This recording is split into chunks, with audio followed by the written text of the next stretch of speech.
el tocar va a ser muy importante en el Evangelio de Marcos. Tocar va a ser esencial. Es un evangelio de cercanía. Quiere que vaya a tocarla, la hemorroísa le va a tocar y la hija de Jairo no se va a levantar hasta que no le toque la mano y la tome. Y de aquí en adelante, tocar va a ser un verbo muy común para poder experimentar la obra de Dios, el toque de Dios. Bien, pues entonces vemos el taumaturgo, el obrador de milagros se llama eso. Taumaturgo es taumazo, milagros. El que obra milagros acaba de percibir que pasa algo, no sabe quién es la mujer, no sabe quién es, porque en medio de todo sabe que ha ocurrido algo y se detiene. Y a pesar de la rapidez y a pesar de que los mismos cercanos le dicen, dale para allá, déjate de eso, que todo el mundo está... No, espérense. Aquí ha pasado algo. Él sabe que aquí hay algo que está inconcluso todavía. No es que él se va por ahí, todo el mundo lo toca y quien lo toca se le quita la enfermedad. Él quiere más, él cierra. La enfermedad solamente es un signo que tiene que ser cerrado con la misericordia que va a ocurrir y que todavía falta con el diálogo que tiene que hacer Jesús con esa mujer. Fíjense qué hermoso, porque no es solamente curar, es más que eso. Tu fe te ha salvado, es más que eso. La curación servirá para sus próximos 20, 30, 40, 50 años. Póngale 80 si quieren y ya. Pero viene algo más, algo que es mucho más allá que la simple curación de una enfermedad. Por eso Jesús busca a la persona y ella se llena de miedo y se avergüenza. Porque tiene que decir en público que tocó, que sufría de flujo y tocó. Y yo me imagino que lo habrá dicho con mucha vergüenza, llorando y con jipidos. Y toqué. Y más de uno, tocó.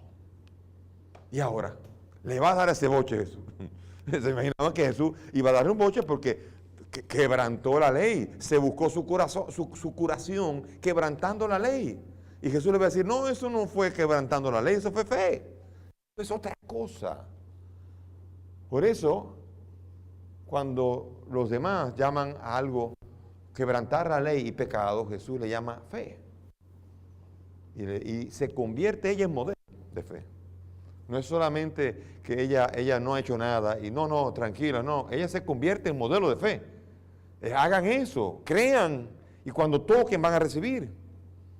Pero no en una forma ni supersticiosa ni tampoco en una forma impía.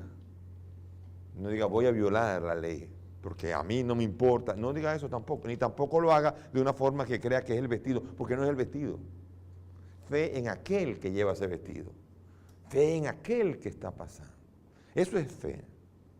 Por eso no le tenga miedo cuando la gente le diga que si tiene el cuadro de la Virgen de la Alta Gracia. No importa, no es el cuadro. Todo el mundo sabe que no es el cuadro, es la fe en ese personaje que intercede por nosotros. Así que no importa. No, que no debe tener, no te harás imagen. Eso no es una imagen de lo que hay arriba en el cielo, eso es una imagen de la Virgen, nada más. Como esa es una fotografía de mi tío y son imágenes que son normales, que todo el mundo tiene. Así que no hagamos un espectáculo donde no lo hay. Aquí la mujer hemorroísa nos está diciendo que hay cosas que son puntos de contacto en la fe. Y cuando yo tengo un punto de contacto en la fe, un cuadro de la Virgen, una imagen del corazón de Jesús, no es una fe en esa imagen.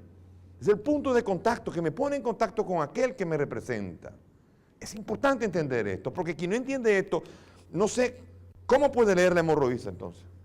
Porque tocó un paño, tocó un pedazo de tela, vamos a decir así. Si vamos en última instancia, lo que tocó fue un pedazo de tela y habría que llevar a Jesús a la cárcel entonces, porque aquí hubo una idolatría y no la hubo. Diciendo, no, lo que tocó fue el manto, no fue a Jesús. Pues Dios. Si toco el manto, es con mi corazón puesto en el Señor. Si toco el cuadro, si toco la imagen, es con mi corazón puesto en la realidad divina, y no en el cuadro. Entender eso, es entender esa fe que Jesús alaba, para que cuando alguien se cubre tocando la imagen de la Virgen de Alta Gracia, no crea que lo curó un demonio, sino que lo curó Jesús, y que diga entonces tu fe te ha curado. Que no se ponga a llamarle demonio a lo que es divino, porque si no, ¿qué va a hacer? Va a caer en lo que se llama la blasfemia contra el Espíritu Santo. Llamarle demoníaco a lo que es divino. Cuando Jesús cura, no lo hace por el poder de Beelzebú, Lo hace porque Él es el Hijo de Dios. Entonces, cuidado con llamar obra de demonios, obra de superstición o de pecado a la obra que hace Dios con la fe de un pueblo que sabe quién es Dios y sabe cuáles son los puntos de contacto para llegar a ese Dios. En el versículo 35, allí ya viene, se retoma. De repente, versículo 35, la escena vuelve a Jairo, ya se acabó, ahora sí concluyó. Y ahora se retoma lo que había comenzado camino a la casa de Jairo, donde la hija de 12 años está enferma.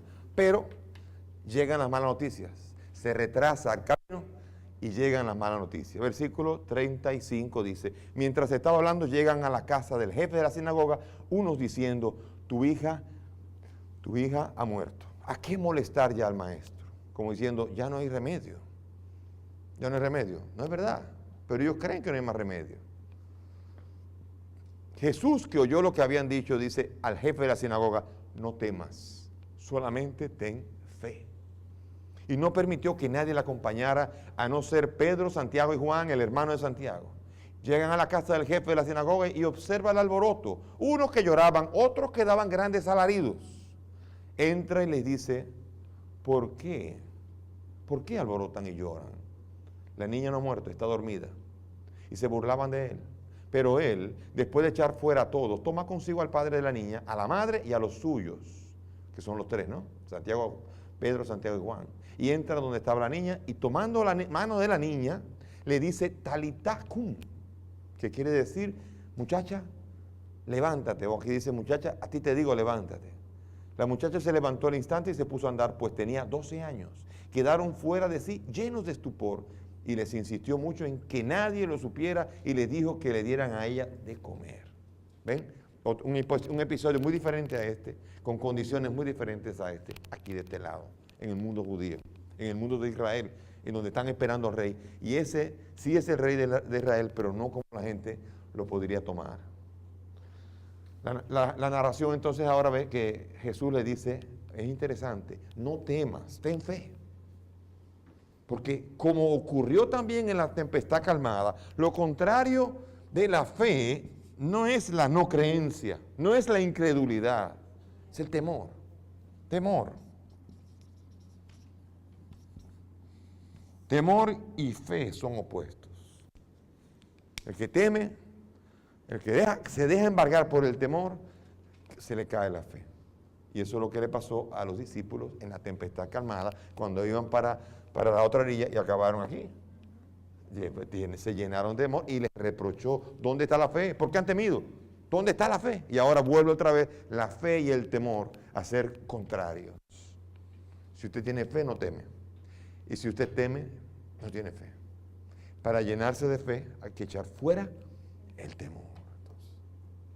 Entonces viene aquí, detuvo la multitud, los discípulos, entonces viene en esa discusión, ok, ya se murió la multitud que llegaba a su casa, espérense, ya murió. De hecho, muchos seguramente los seguidores que están buscando solamente las curaciones, dijo, no llegó a tiempo, se embromó todo. O sea que seguramente, como le dijo el otro, ya no moleste más al maestro. O sea que había un ambiente de desánimo. Todo el mundo, los que seguían a Jesús, dijo, oh, se le dañó el milagro a este. Y esto diciendo, ya no hace falta que vengas. Y Jesús toma los tres suyos, de SOS, en el momento de SOS Jesús toma los suyos. Va al monte Tabor, toma los suyos. Va al Getsemaní y toma esos mismos. Santiago, Pedro y Juan, los suyos, los que son su soporte. Solamente ellos vienen conmigo. Llegan allá y entonces comienza a encontrar todo el episodio, el inicio de las que lloran, los que gritan, y él comienza a parar todo, y todo el mundo cree que nos está dañando el negocio, porque me imagino que ahí estaban las que lloran, que les pagaban para que lloraran. Es como decir que tú llegas a la boda y digas al fotógrafo que pare la fotografía, al que está tomando esto, el coro que se calle, o sea, está parando el negocio que hay muchas veces alrededor de un funeral. Y el negocio que hay alrededor de una boda y de los episodios, usted sabe que pasa eso. De hecho, aquí llueve y hay un tapón y todo el mundo sale a vender paraguas. Y aquí Aquí somos más vivos que en cualquier sitio, o sea que aquí también sacamos lo que sea a vender cuando hace falta. Y entonces en medio de esto él para y lo retan, lo desafían, se burlan de él. Ajá, ¿qué tú vas a hacer? Porque ya se murió, déjanos ganar dinero por lo menos. Y él despacha a todo el mundo y no deja que nadie entre en la cámara mortuoria. Solamente papá, mamá y los 3. Son 6 que van a entrar allá. Y allí entran. Y lo hermoso allí, después de que de medio de las burlas y del desprecio, Jesús toca la mano. Esa es la mano de Yahvé. Tomó la mano de Yahvé, está siempre allí obrando, que levanta de la sombra de muerte. Salmo 37, 24, Salmo 44, 4. Y así el Éxodo, en el libro de Éxodo también aparece y en Hechos de los Apóstoles. Y la palabra hace el milagro. Talitá cum. Cum es el verbo, es en imperativo, levántate. Niña, jovencita, levántate. Entonces, ese a ti te digo es una especie de aclaración en español, pero es talitá cum, niña, levántate. Eso fue lo que dijo solamente. Y la niña se levantó. Tenía 12 años. ¿Por qué especifican la edad? Porque a que no saben cuál es la edad para casarse según la ley. Cuando ya se consideraba que la niña dejaba de ser niña para poder casarse. 12 años y medio. Casualmente. Es así. Entonces, 12 años significa es una niña todavía. Y es triste una mujer que ni siquiera pudo casarse, no pudo nada, no podía. Es una niña. Entonces, Talitá cum. Levántate, tú no estás para morir ahora. Y es bello, entonces la señal hace que haya una reacción normal. Los papás, me imagino que en una película la mamá se desmaya, porque se llenaron de estupor, se llenaron de sorpresa. Y además de todo esto, Jesús vuelve todavía con el secreto mesiánico. No se lo digan a nadie. No se lo digan a nadie. No es que se volvió tímido Jesús. Es que van a tomar mal hasta que no muera Jesús y resucite. Nadie va a entender de qué manera Jesús es rey. Y lo van a querer encaramar en el trono de Herodes en lugar de reconocer qué tipo de rey es el que está y qué tipo de soberano es el que está allí, que tiene autoridad no solamente sobre la tempestad, no solamente sobre los espíritus, sino ahora tiene soberanía sobre la enfermedad y sobre la muerte.